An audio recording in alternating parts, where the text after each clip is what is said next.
and welcome back to my channel. Bonjour et bienvenue sur ma chaîne. My name is Muriel and today I will be doing a two-part dual review and discussion for two memoirs, which are somewhat linked thematically. Le Consentement by Vanessa Springora. This has this year been translated into English as well. It's translated to Consent, it's a direct translation, by Vanessa Springora.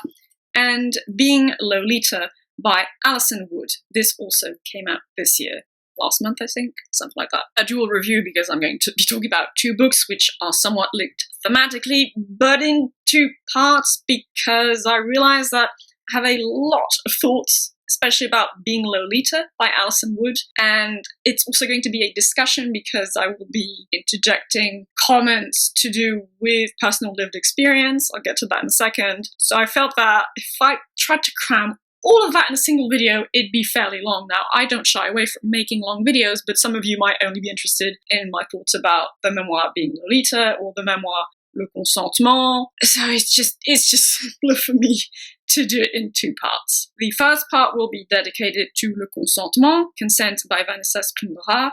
I will also start with an introduction explaining why I read these types of books, some background information basically, which I've already discussed somewhat in my book review for My Dark Vanessa. So these two memoirs basically have to do with experiencing an abusive relationship that includes a grooming component that is sexual in nature as well, which entails an age difference, though there's a big difference where Being Lolita is concerned, but I'll get to that eventually. They're narratives which you also find in fiction, with books such as Putney by Sofka Zinoviev, which I've reviewed, such as My Dark Vanessa by Kate Elizabeth Russell, which I've reviewed as well. I personally choose to call these narratives, please bear with me, pedo-hebephilic grooming narratives. It's a mouthful, I know, but sue me, that's what I've settled on. Or more literally inclined, Lolita-responsive narratives. Yes, Lolita, once again, that novel, I have stated multiple times in a review of the novel, in updated thoughts about the novel upon a reread, in a comparison video with My Dark Vanessa. Lolita is a very specific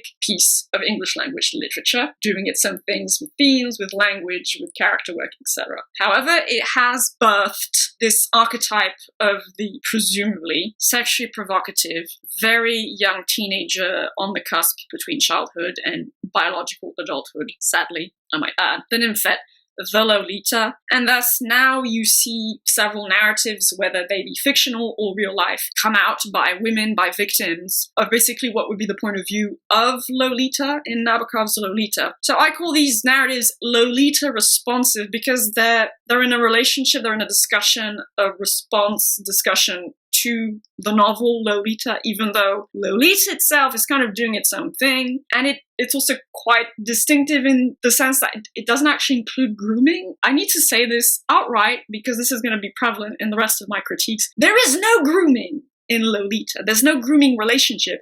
Lolita, the victim in that novel, is never in love with her predator. Never. She is very miserable in the situation she finds herself in, and she doesn't want to be with her. Whereas the memoirs I'm about to talk about, the novels I've reviewed in the past, include abusive relationships, rapes of minors, in which the minor actually falls in love with her predator. That's a pretty massive and significant difference, which is why I don't choose to call them Lolita-like narratives. They're Lolita-responsive narratives, because they're responses to the cultural, literary heritage, for good and ill, of Lolita, the novel by Vladimir Nabokov. And I want to make that very clear, but I have gone more deeply into this in a video comparing Lolita and My Dark Vanessa, if you want to check that out. And the reason I take a specific interest in these types of narratives is because I myself have lived through this kind of experience. I was groomed at the age of 13 years old. Fresh out of the children's psychiatric ward, I went to a school which was attached to the children's hospital,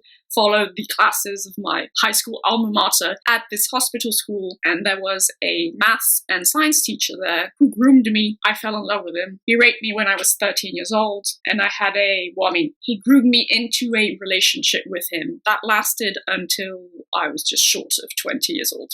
Basically, I have touched upon this in my very personal review of My Dark Vanessa because I want to be honest here that I'm extremely, extremely biased when I judge these types of stories, whether they be real life or fictional. We're all biased when we review material, of course.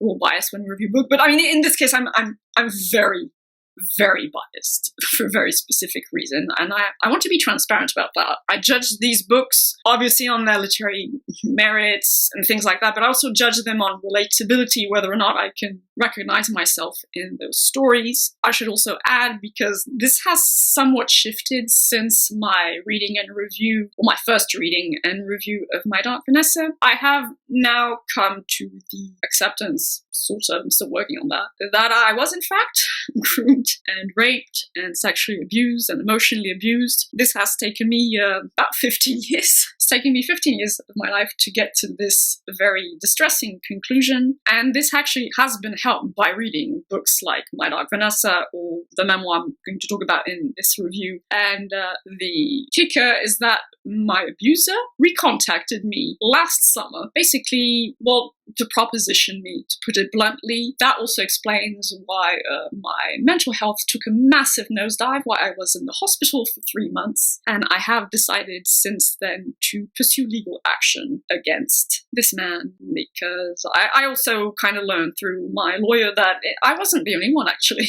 This is something I talked about in my review of My Dark Vanessa. I said that one of the big differences is that in My Dark Vanessa, the main character, Vanessa, learns that her former lover, teacher, abuser kind of tries to do the same thing with other students. And I was like, as far as I know, I'm the only one my abuser did this to. Well, it would seem that at the very least he tried grooming other students. At the same time, he knew me. Like the main character in Putney says, it's very strange, but once the flip occurs in your mind, that you realize, well, fuck me, this was wrong and this was not good for me at all. It's literally impossible to go back and see things differently. And it's very strange. And I read stories like these to try and make sense of things, I guess. It has helped me to realize certain things about my life. Very painful things, but I think ultimately it's for the better, I hope. Like, I don't know yet. I'll keep you posted on that one.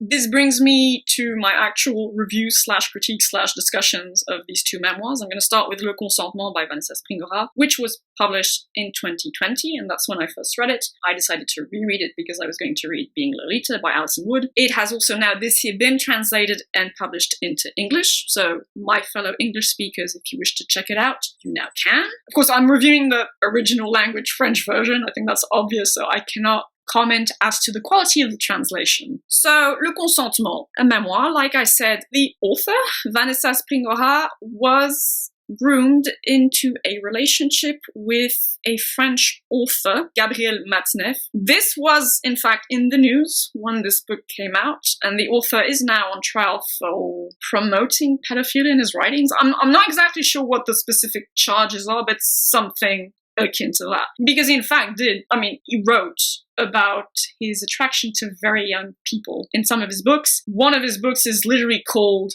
Les moins de 16 ans, so the under 16s, in which he waxes poetic about the charms of, well, under 16s. This guy has never been translated into other languages, I don't think, and the vast majority of English readers won't know who he is. But in any case, he had some notoriety in like the 60s and 70s in France. And so the author, via her mother, who worked in publishing, met this author, Gabriel Matzneff. And Gabriel Matzneff groomed her, seduced her. So she had a relationship with him for about 2 years and a half, between the ages of 13, 14, and 16. Something like that. She explains how this happened. She talks a bit about her childhood to, I guess, give an explanation about what made her specifically vulnerable to the predations of a man like Matzneff. She tells of the story in chronological progression. She also touches upon how basically everyone around her was kind of okay with this, somewhat, though at times the police did come to Matzneff's lodgings to ask him, dude, we've heard things. But he always somehow evaded real judicial scrutiny. And so, yeah, she goes into the details of that story, of the social cultural climate during which her relationship took place, how there was a lot of leniency towards artists, intellectuals, politicians who liked to go after very young people. And in the case of Matzneff, the dude was clearly not just a hebephile, a predator. He was a pedophile because, I mean, he went to the Philippines to have sex with 10, 11-year-old male prostitutes. She does eventually, discover his writings on child prostitution and him going to see child prostitutes in the Philippines. And she discovers that he really is obsessed with very young girls and has other young lovers. So she eventually dumps him, more or less. The thing is, there's an added dimension to this story. There's a very public dimension to it because Matzneff, as I said, is an author who had some notoriety back in the day. And his novels incorporate lots of elements from his personal diaries. And so he actually wrote about his relationship with Ms. Springora and incorporated her name in his writings. And these writings were published and were available for public consumption. At the time, this poor girl, she basically had a psychotic break because she thought that she didn't really exist. She only existed through the pen of her abuser, who used not only her for his sexual gratification, but used the relationship for his prose, for his art, for his writing. And she had zero control over that. And so she went through a whole full-blown psychotic depersonalization episode. She had to go to psychiatric hospital. She made it. She survived. She wrote her own book. She actually worked on this for a very, very long time. The switch inside her mind was flipped when he won yet another literary award. And she was like, okay, this shit has got to stop. And so she started writing on her own literary answer to what he'd been writing about. This is not a regular book review, but I will touch upon the writing style. Like I said, I cannot speak to the quality of the translation. As far as I'm concerned, it was very well written. I found the authorial voice to be very mature, poised, and dignified. There's no sensationalism, I guess. There's no sense of voyeurism. I mean, you will have some passages where she does present you with some of the acts she did in fairly crude terms, but it's not vulgar. It's never vulgar. It's never gratuitous. I thought there was a really nice balance between a fairly straightforward style of delivery and also just points of emotional, more poetic flourish in the way she described her thoughts, her feelings on what she was going through. So it's quite moving at times as well. And overall, yeah, it was just a very smooth reading experience. And then I'll just kind of go into the positives and the negatives. It's a story that is delivered in straight chronological progression, which makes it very easy to understand and,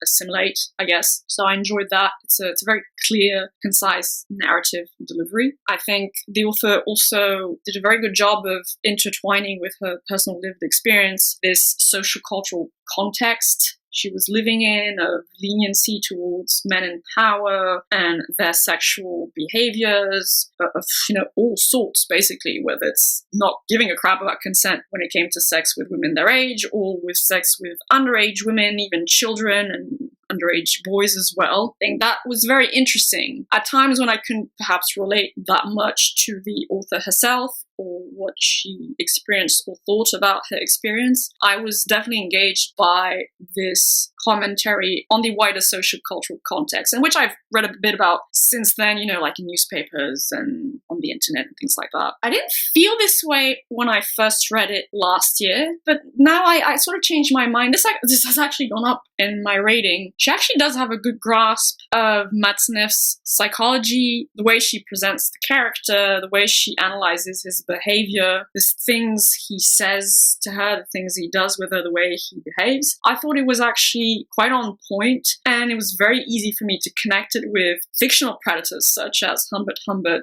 such as Ralph in Putney by Sofka Zinoviev, such as Jacob Strain in My Dark Vanessa. And overall, I do generally think there's a good dose of self-awareness. It's hard to qualify exactly, but I felt that the author, not always, mind you, but mostly had a very nuanced approach to things. Like, she didn't make any categoric statements on the age of consent, on consent itself, on these types of relationships. I mean, she's obviously telling her story from the point of view of a victim, and she recognizes herself as such, and doesn't condone this behavior, obviously. But it's just a nuanced way of looking back on her own experience, I guess. I mean, for example, this is a little detail, but this is the kind of thing I latch onto because I look for relatability in these types of narratives. She acknowledges that the sex wasn't always violent or even painful or non-pleasurable, which is something very, very hard to talk about. To me, that's in a weird way, that's what's most upsetting about these kinds of experiences. Contrarily to what people might cleanly want to believe, grooming a lot of the time isn't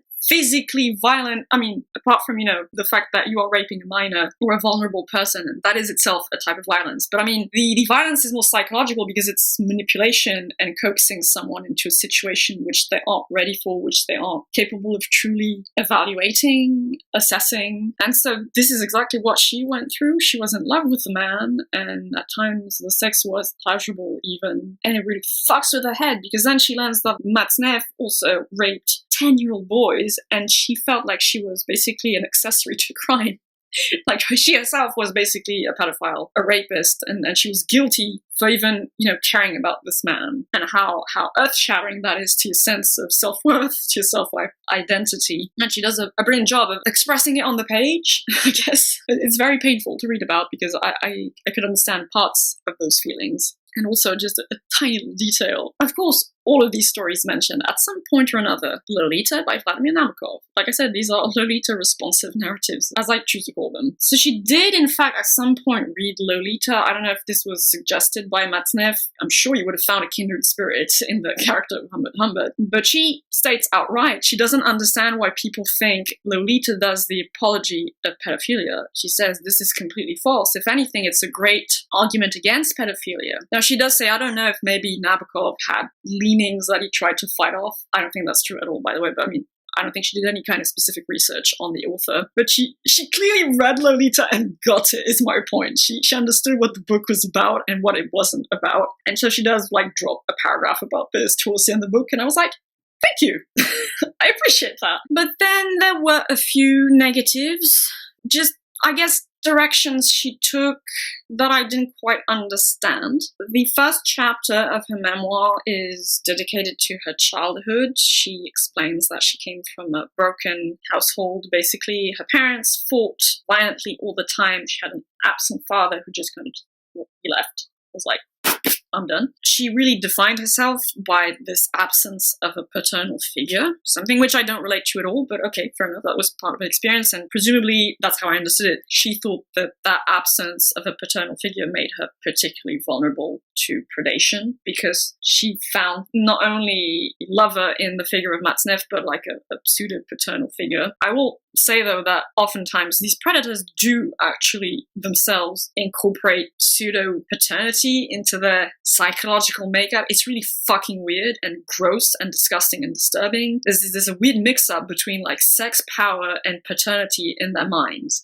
And yes, that does include my own abuser. And I'm going to insert a quick little cut in, because I realized as I was editing that I messed up the way I was explaining things. So basically, that first chapter has to do with her childhood. She explains her family situation and the kind of person she was as she was growing up. But there is something about that first chapter which rubbed me the wrong way just a little bit, because there is a certain part of elite, metropolitan, intellectual French society that has these norms, these canons, these ways of interpreting the world and of producing art and media. A lot of it is impregnated with psychoanalysis, Freudo-Lacanian psychoanalysis, which I've talked about in the past. It's something I am, quite frankly, massively allergic to. I have zero patience for it. And some of that was just kind of permeating that first chapter. There are a lot of paragraphs about childhood sexuality and references to the parental bed, is what I'm going to call it, the relationships or lack of sexual relationships her parents were or weren't having. And it was just a bit weird.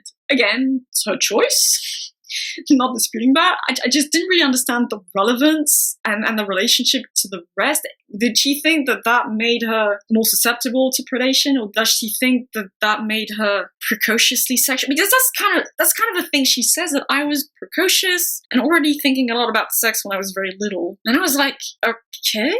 But I mean, if anything, you're never responsible for being raped. We're all agreed, and especially not when you're very, very young, basically a child. But I'm like, some people would use that against you, though. I don't know. I didn't understand why she talked about this. I didn't really understand what it was doing in there. And another thing which wasn't to my personal preference, I guess. It's twofold. There's a lot of reliance on the love of men. Now, that does make sense because, well, she was very vulnerable and she fell in love with a monster who abused and raped her. That will fuck up your sense of self-worth and identity. And for a lot of women, you will have a tendency to want to fill that void with the love of another male human being. For a lot of women, I know. It's not so much my case, but I mean, I know that's a thing for a lot of victims. But I guess I would have appreciated just a bit more critical thought with regards to like the wider pattern of rape culture, and just for there not to have been that much commentary on like finding the right man who would finally love her for who she is. I mean, she did eventually find a man who became her husband and she's very happy with him, and more power to her. And finally, I did say she had a very nuanced analysis and approach to the whole theme of like these kinds of abusive relationships that incorporate rape and grooming, etc. Ironically though, I do think just once or twice she's a bit too lenient on Matt Smith. Not in the sense that she says what he did was right. She's very clearly on the side of this guy basically needs to go to jail. But the way she describes his psychology, his pathology, she kind of exculpates him just a wee bit. Like, she says that she doesn't think he really knew that what he was doing was wrong. And I was like, bullshit. These predators absolutely fucking know that what they're doing is wrong. They might find, excuses for their behavior to justify it to themselves, but fundamentally they know that what they're doing is wrong, and they don't care, but they know that what they're doing is wrong. So I did not agree at all with her assessment there. Matzneff also has a pathology. Like, I'm not saying these are normal psychologies, but they're still responsible and they still know that what they're doing is wrong, because again, there's a spectrum that has to do with the wider pattern of rape culture, but I'm not going to go into it because it's not an essay video about feminist theory. But so, yeah, no, I didn't agree with her there. I'm not saying that in some cases you do have, like, sadistic sociopaths that literally are incapable, physiologically speaking, of feeling remorse or love or any kind of social human emotion. I think that's the tiny, tiny extreme minority. That's the stuff of serial killers, right? We're agreed. And I mean, there's a very famous serial rapist and killer in Belgium who probably fits that. But otherwise, garden variety predators are still capable of human emotions. They just make choices that are wrong. So just a quick concluding note on relatability. I already said that I found it somewhat relatable. So Ms. Springora was 14 when the relationship started with Gabriel Matzneff, which at the time was already 50. So there was 36 years of age difference between the two, exactly the same age difference I had with my abuser, though I guess my relationship technically started a year earlier. So there was a bit of relatability there. I could relate to the fact of being a bookworm. Otherwise, I mean, psychologically speaking, clearly we're very different people. So it was mild to moderate relatability, though I could clearly recognize the psychology of Matzneff as being extremely similar to the psychology of my own abuser, and, like I said, to the psychology of fictional predators such as Humbert, Ralph something, Putney by Slavko Zinoviev, or Jacob Strain in My Dog Vanessa. So would I recommend this memoir? Personally, yes. I think it does give an interesting testimonial of that kind of relationship and what it does to you as a victim in that relationship, how it fucks with your head, because, like I said, it's not necessarily overtly physically violent. You are coaxed, groomed into a relationship where you fall in love with your abuser. You might even enjoy, physically speaking, some of the sexual acts and the attentions you're getting, which will then massively fuck your head later on. I can confirm that. So yeah, that does give you a good memoir on the subject. And also I think it does give you interesting information on this weird social cultural climate there was like in the 60s, 70s, where it's like liberation, sexual liberation for everyone and everything. Maybe a bit too much. Maybe had to like moderate it a bit, just a bit, because it didn't always have the greatest of outcomes for everyone involved. Let's put it that way. Thankfully, now a lot of these men, a lot of these people are getting their comeuppance, especially like in more public spheres, like the intelligentsia of metropolitan France and the arts, cinema with the Weinstein case with Polanski, politicians. A lot of shit is happening now in France. If you're not aware, like Me Too is really now exploding in France with politicians going down, artists, etc. And Matzneff, as it so happens. So that's also kind of a nice little moral to the story of this memoir, is that, the monsters can be slain at some point. Even if it's years later, it can happen. So there's hope for all of these situations and experiences. So I realized this was pretty long-winded. This is going to be fun to edit. And again, I apologize. I'm a bit all over the place. My memory is not that great at the minute. Mental health shit. It's always fun times. And obviously it's a bit of a sensitive subject for me since I'm kind of going through it right now. But hopefully this was still interesting for all of you, informative. I shall see you in part 2, where I'll be tackling Being Lolita. I will have to add, again, a disclaimer because I'm going to be very, very critical of it, unfortunately. In the meantime, I hope you all have a lovely day, evening, or whichever time of day you prefer. I hope you all take very good care of yourselves, and I shall see you very, very soon in part 2. Bye-bye.